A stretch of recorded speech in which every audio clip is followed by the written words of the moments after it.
Just saying tonight is all about comedy, bringing a bit of humor into sustainability.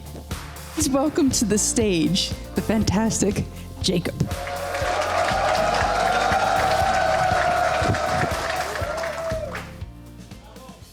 Thank you, Belina.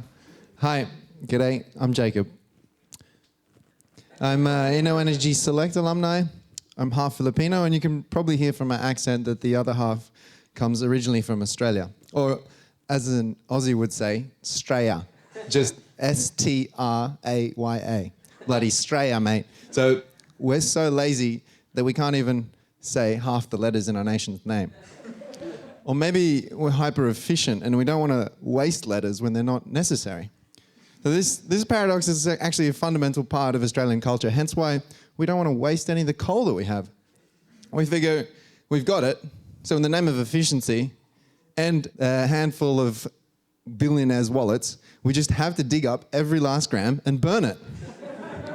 But how do we get this hyper-efficient, white, male, pro-coal, anti-immigrant, conservative Australian to hate the sight of coal?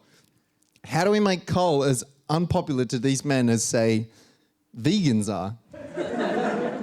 You combine the two. So I'm going to start my new fashion label. It's called Hipster Coal. And so it's unnecessary hipster accessories made out of 100% organic, vegan-friendly coal. That way, diverting coal from being burnt as a fuel to being worn by militant animal protectors. So what's more frightening to the fossil fuel industry than grassroots, youth-driven social movement? It's a coal seam wearing vegan movement. So like the solar industry, the coal industry will be solar in a matter of days. Now, but it was a bit daunting defeating my local coal industry, so I moved here to Europe, where you guys are way less efficient, and you've decided to waste all this coal and keep it in the ground. It's probably why there's so many naked vegans here in Berlin, because their accessories are still hundreds of meters deep. So I work for a clean tech startup in Stockholm now, writing control algorithms for aggregating and smart charging electric vehicles. The startup's called Tibber. No, not Tinder, Tibber. Although both are about making connections. So Tinder connects thousands of single people together looking to fill their empty beds. And I connect thousands of Teslas to chargers looking to fill their empty batteries. Both services actually give you energy. So like Tibber, we help our customers be green and clean, and at Tinder, they help their customers get down and dirty. There's all in all, more love in the world with Tibber and Tinder. Now, so writing these control algorithms, I sometimes get in a deep zone of concentration, and I find that mindfulness practices help me get there. So I actually just came back from a week-long retreat of yoga and meditation and sauna in the north of Sweden. And the nature there was beautiful, and the wholesome vegetarian food and lack of Australian coal. It was bloody awesome. Now, so it was a truly calming time. The teacher would say, relax your mind. Let go of your ego. Soften each and every part of your body. Oops. So hands up for those of you who've been in a yoga or gym class and someone's had a methane gas leak. It actually happens more often than, it's quite often. Now, keep your hands up if the person who farted was you. Everyone, you're keeping it up. Perfect. Well, it was me in Stockholm. But at least I figured out that creating positive change externally starts with positive change from within. And especially after a week long of lentils and chickpeas.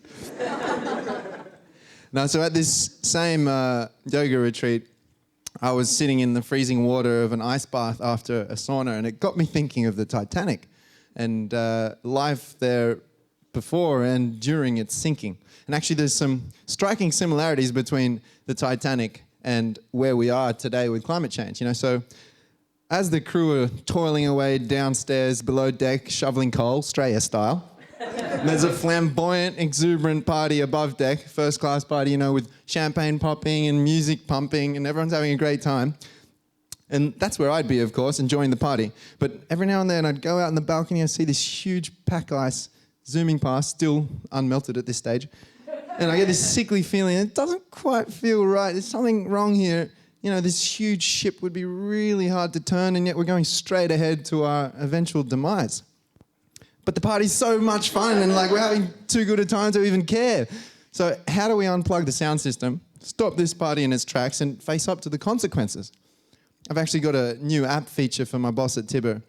It's got all the buzzwords. You're going to hear all these next 3 days, so I'll beat everyone to it. You know, VR, AI and blockchain enabled, allows for peer-to-peer sharing of experiences. But the key for this app is in the experience itself. What it would allow us as a community of users at this World Destruction Titanic party is collectively, just for one intense minute, experience the hangover we're all going to get tomorrow, but right now. Kind of like an alarm reminding you to stop drinking. So imagine you're at this party, having a great time, you set it for 3 a.m, the minute hits, the hangover comes, oh shit, what happened? Ah. And then it's finished, over, you look at the beer in your hand and you're like, I'm going home, I'm done. So I'm going to call it the Greta alarm, helping you taste tomorrow's consequences today. Woohoo!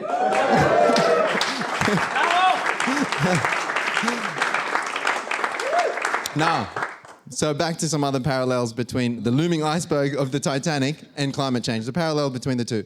So firstly, they're really hard to see, especially when you're having too much fun to even look. 2, the part that you can see is just a tiny fraction in this huge problem underneath. And 3, when they finally hit, we're all fucked. Well, not really all of us. The survival rate on the Titanic for first-class passengers was 60%, second-class passengers 40%, and for third-class passengers and crew, it was just 20% of survivors. Now, back then, there were 3 classes. Today, the middle class seems to be disappearing. The world's wealth is accumulated in 0.1%. And what's worse, 100 years later, we're still burning fucking coal. Think of those naked vegans, please. Nah, but the Titanic did do something right. They had a clause to look after the most vulnerable. And that was women and children first, and actually 70% of the more than 500 women and children on board were saved.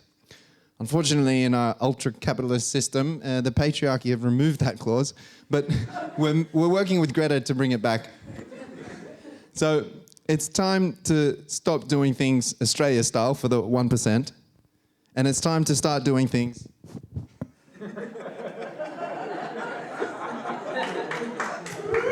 Greta style.